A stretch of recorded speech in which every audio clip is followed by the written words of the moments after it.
ಮುಸ್ರಿ ಕಂಪ್ನಿನೇ ಇದೆಲ್ಲ, ನೀನು ಕೂಡಿರ ಅವರೆಲ್ಲ ಇವರು ಮುಸ್ರಿ ಕಂಪ್ನಿ ಅಂದ್ರು ಬಿಡೋರು.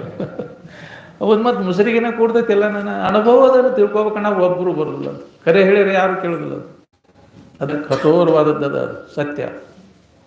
ಏನು ಅದನ್ನು ಹೇಳಿದ ಕೂಡಲೇ ಎಲ್ಲರಿಗೆ ಅದೇನೋ ಸಿಟ್ಟು ಬರ್ತೈತಿ. ಯಾಕ್ರಿ ನಿಜವಾದದ್ದನ್ನು ತಿಳಿಸ್ಕೊಟ್ರಪ್ಪ ಅವರು.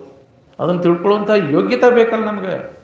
ಒಮ್ಗಿಲೇ ತಿಳಿದುಲಿಬೇಕಂತ ಕ್ರಮೇಣ ನಮ್ಮಂಗೆ ಹಾಕೋಂತ ಬಂದ ಅದನ್ನು ಅವರು ತಮ್ಮ ನಿಜವನ್ನು ಒತ್ತು ಕೊಟ್ಟು ಹೇಳಿದ್ರು. ಅದನ್ನು ಅವರು ಒಮ್ಗಿಲೆ ಇಲ್ಲಿ ತಿಳಿಬೇಕು. ಇವಕ್ಕೆ ಕ್ರಮೇಣ ಇವನು ಪೂಜೆ ಹಿಡಿದು ಇದನ್ನು ಮಾಡ್ಕೊತ ಬಂದ್ರು. ಒಮ್ಗಿಲೆ ಅವ್ರಿಗೇನು ಇದನ್ನು ಮಾಡಲಿಲ್ಲ. ಅವ್ರು ಕ್ರಮೇಣ ಅದನ್ನು ಬಿಡಿಸ್ಕೊತ ಬಂದರು. ಹೊರಗಿನ ವ್ಯವಹಾರ ಎಲ್ಲ ಬಿಡ್ರಿ, ಅದನ್ನು ಮಾಡಿದ್ರೆ ಎಂದೂ ಉದ್ಧಾರ ಆಗಿಲ್ಲ. ಯಾವ ಮಹಾತ್ಮರು ಅದನ್ನು ಆ ಸ್ಥಿತಿಯನ್ನು ಹಿಡ್ಕೊಂಡು ಬಂದಿಲ್ಲ. ಎಲ್ಲ ಕೈ ಬಿಟ್ಟ ಸಾಕಾರದಿಂದ ನಿರಾಕಾರಕ್ಕೆ ಅದು ಅದರಿಂದ ಅಲ್ಲ, ಅದನ್ನು ಬಿಟ್ಟಾಗ ಆಕೈತೆ. ಅದು ಇಲ್ಲಿಂದ ಹಂಗರಿಕೆಯಿಂದ ಧಾರವಾಡಕ್ಕೆ ಅಂತ ಹೋಗ್ಬೇಕಾದ್ರೆ ಹಂಗರಿಕೆ ಬಿಟ್ಟಾಗ ನೀ ಧಾರವಾಡಕ್ಕೆ ಹೋಗ್ಬೇಕು. ಈ ಹಂಗರಿಕೆ ತೊಗೊಂಡು ಹೋಗಲ್ಲ. ಯಾವ್ದಾರ ಉಪಾಸನೆ ಮಾಡ್ಕೊಂಡು ಕೂಡ ಅದು ಯಾವುದೂ ಅದು ದೇವರಲ್ಲ. ಯಾವುದನ್ನು ಮನಸ್ಸು ತಿಳಿಯಲಾರದು, ಯಾವುದರಿಂದ ಮನಸ್ಸು ತಿಳಿಯಲ್ಪಡುವುದು ಅದೇ ದೇವರು, ಅದೇ ಬ್ರಹ್ಮ. ಅದರ ಕಡೆ ನೀವು ಲಕ್ಷ್ಯ ಕೊಡ್ಬೇಕಾಗೈತಿ ಹೊರತು ಅದು ಇದು ಅಂತ ಉಪಾಸನೆ ಮಾಡೋದು ಈ ದೇವರಂತೇನು ಕಲ್ಪಿಸ್ಕೊಂಡಿಲ್ಲ. ಅವು ಯಾವುವು ದೇವರಲ್ಲ. ಕಲ್ಪನೆಗೆ ಬಂದದ್ದೆಲ್ಲ ದೇವರಲ್ಲ. ಅದು ಎಲ್ಲವನ್ನ ಅರಿತಕ್ಕಂಥದ್ದು, ಎಲ್ಲಕ್ಕೂ ಆಶ್ರಯವಾಗಿರ್ತಕ್ಕಂಥದ್ದು ದೇವರು ಅಂತ. ಅದನ್ನು ತಿಳಿಲಿಕ್ಕೆ ಬರೋದಿಲ್ಲ. ಅದು ತಿಳಿಸ್ಕೊಳ್ಳುವ ವಸ್ತು ಅಲ್ಲ. ತಿಳಿಲಿಕ್ಕೆ ಯಾವ ಇದಕ್ಕೂ ಎಲ್ಲವನ್ನು ವಿಜ್ಞಾತಾರಮರೇ ಕೇನು ವಿಜಾನಿ ಆಗ್ತಂದ್ರೆ ಎಲ್ಲವನ್ನು ಅರಿತಕ್ಕಂಥದ್ದನ್ನು ಎದರಿಂದ ಅರಿಬೇಕು. ಯಾವುದು ಎಲ್ಲದರ ಡುಬ್ಬವನ್ನು ಅರಿಯುತ್ತದೆಯೋ ಅದೇ ನೀನು, ಅದೇ ನಿನ್ನ ಸ್ವರೂಪ. ಅದನ್ನು ನಾವು ನೆನಪು ಮಾಡಿದಾಗ ನಮಗೆ ದುಃಖರಹಿತ ಆಗಿದ್ದಕ್ಕೆ ಬರ್ತದೆ. ಅಂಥ ಸ್ಥಿತಿಯನ್ನು ನಾವು ನೀವೆಲ್ಲ ಪಡಿಬೇಕಾದ್ರೆ ನಿರಂತರವಾದ ಸಂಘ ಇದು ಬೇಕಾಕೈತಿ.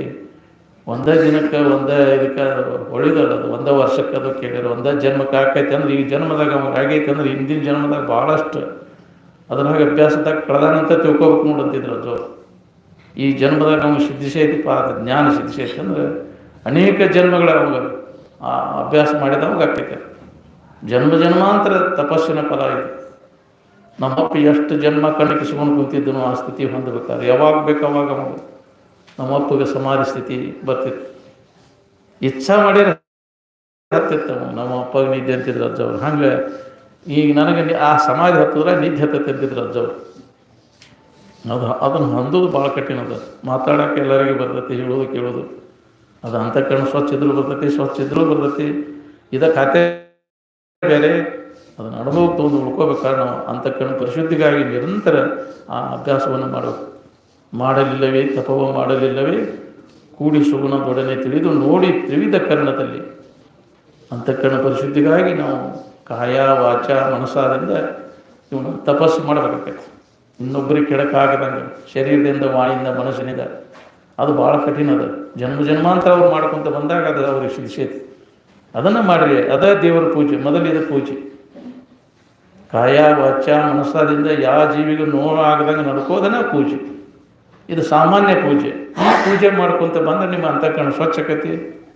ಅವಾಗ ವಿಶೇಷ ಪೂಜೆ ಕಲ್ಪನಾರಹಿತ ಇರುವಿನ ಅನುಸಂಧಾನ ಮಾಡಲಿಕ್ಕೆ ಬರ್ತದೆ ಅನ್ನುವಂತಹ ಮಾತನ್ನು ಅಪ್ಪವ್ರ ಮೇಲೆ ಹೇಳ್ಕೊತ ಬಂದಾರೆ.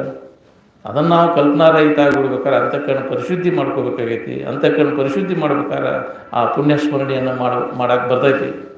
ಅದಕ್ಕೆ ಅಂಥವ್ರು ಅದಾರ. ಅಪ್ಪ ಅವ್ರನ್ನ ಕುಂಡ್ರಿಸ್ಕೊಂಡು ನಾವು ಮಾತಾಡೋದು ಎಲ್ಲ ಇದು ನಾವು ಬರೀ ಇಷ್ಟೊತ್ತನ ಹೇಳಿದ್ದೆಲ್ಲ ಇದೆಲ್ಲ ಪೌರುಷವಾಣಿ ಆಕೈತಿ. ಅಪೌರುಷವಾಣಿ ಏನದ ನೇರವಾಗಿ ನಮ್ಮ ಹೃದಯಕ್ಕೆ ತಟ್ತದೆ. ಅದು ನೀವೆಲ್ಲ ಅವ್ರ ಮುಖಾಂತರ ಆ ವಾಣಿಯನ್ನು ಕೇಳಿ ನಮ್ಮ ಜನ್ಮವನ್ನು ಸಾರ್ಥಕ ಮಾಡ್ಕೊಂಡು ಅಂತೇಳಿ ನನಗೆ ಮಾತಾಡಲಿಕ್ಕೆ ಅವಕಾಶ ಕೊಟ್ಟಂಥ ಈ ಹಂಗರ್ಗಿ ಗ್ರಾಮದ ಸದ್ಭಕ್ತ ಮಂಡಳಿಗೆ ನಂತ ವಂದನೆಗಳನ್ನು ಸಲ್ಲಿಸಿ ನಾನು ಒಂದೆರಡು ಮಾತುಗಳನ್ನು ಮುಗಿಸ್ತೇನೆ. ಇಲ್ಲಿವರೆಗೆ ತಮ್ಮ ವಿಚಾರಗಳನ್ನು ತಿಳಿಸಿದ ಇರಾನ್ ಅವರಿಗೆ ತಮ್ಮೆಲ್ಲರ ಪರವಾಗಿಯೂ ಹಾಗೂ ಹಂಗರ್ಗಿ ಗ್ರಾಮದ ಆತ್ಮಾನಂದ ಸದ್ಭಕ್ತ ಮಂಡಳಿ ಪರವಾಗಿಯೂ ಧನ್ಯವಾದ ತಿಳಿಸ್ತಾ, ಇನ್ನು ನನಗೆ ಆಸಕ್ತಿಗಿಂತ ಮುಂಚಿತವಾಗಿ ಇವತ್ತಿನ ಈ ರಾತ್ರಿ ಊಟದ ವ್ಯವಸ್ಥೆಯನ್ನ ನಮ್ಮ ಮಾಯಪ್ಪ ಸ್ವರ್ಲರ್ ಇವರ ಸ್ಮರಣಾರ್ಥ ಅವರ ಪುತ್ರರಾದ ಈರಣ್ಣ ಮಾಯಪ್ಪ ಸ್ವರ್ಲರ್